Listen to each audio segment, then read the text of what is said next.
Welcome to Basic Skills. Today we're going to be talking about the question of whether or not raising rabbits for meat is profitable.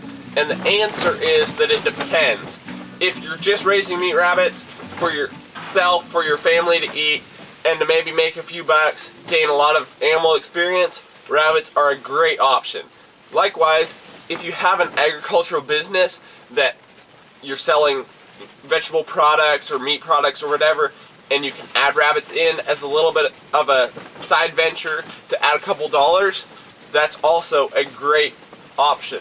The issue is when people try to make rabbits a centerpiece operation, when that's their business is raising rabbits, and there just isn't the demand for rabbits in the marketplace to sustain that. When it comes to farming with meat rabbits, they can be classified as an exotic because a lot of people don't eat them. It's not like chicken where most people eat chicken, or beef where people eat beef every day. Rabbit is something that only a few people eat, and those people that do eat it only eat it a couple times a year, making it an exotic. It does not have a steady market. Joel Salatin, in his book You Can Farm, places exotics high on the list of the top 10 worst agriculture opportunities to try and get into.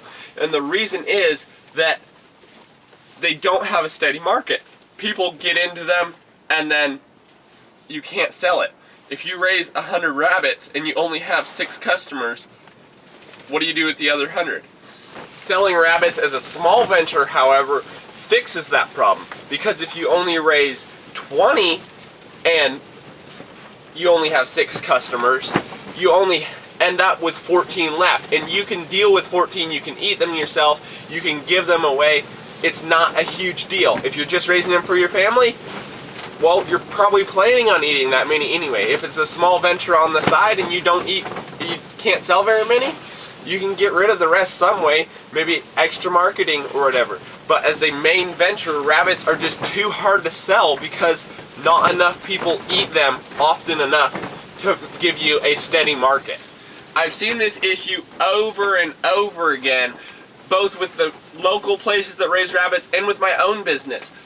People raise rabbits and then there isn't a sustainable market to sell them all in. They raise them as a specialty and try and sell them pretty high because they're expensive to raise and they're a specialty meat, and then not enough people will buy them, and they end up with all this meat that they don't know what to do with. So I'm going to take a look at a few numbers from my business a number of years ago when I was trying to make them a centerpiece, and hopefully you can learn from my mistakes and be able to put rabbits in the rightful place as a side venture or as something that isn't even supposed to make money but simply provides meat for yourself.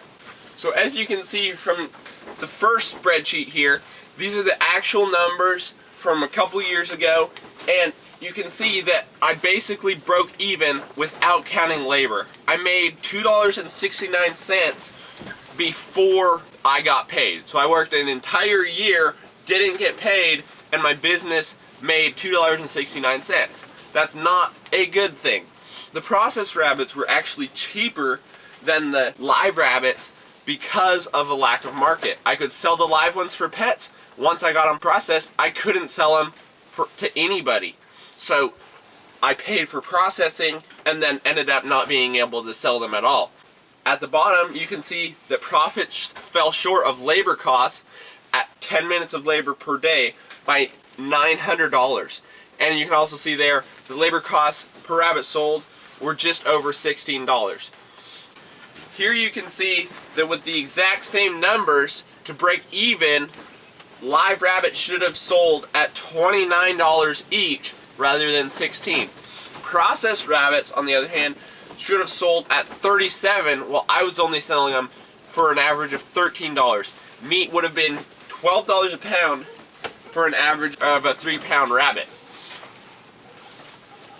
On this third sheet, you can see that I took out the processing costs and did on-site processing instead. If on-site processing is legal in your area, do it. The processing at an abattoir around here is almost $8 a rabbit. At 10 minutes per rabbit and $15 an hour, you should be able to process rabbits for $2.50 each. That saves over $5 per rabbit and brings the price of rabbit down almost $2 a pound.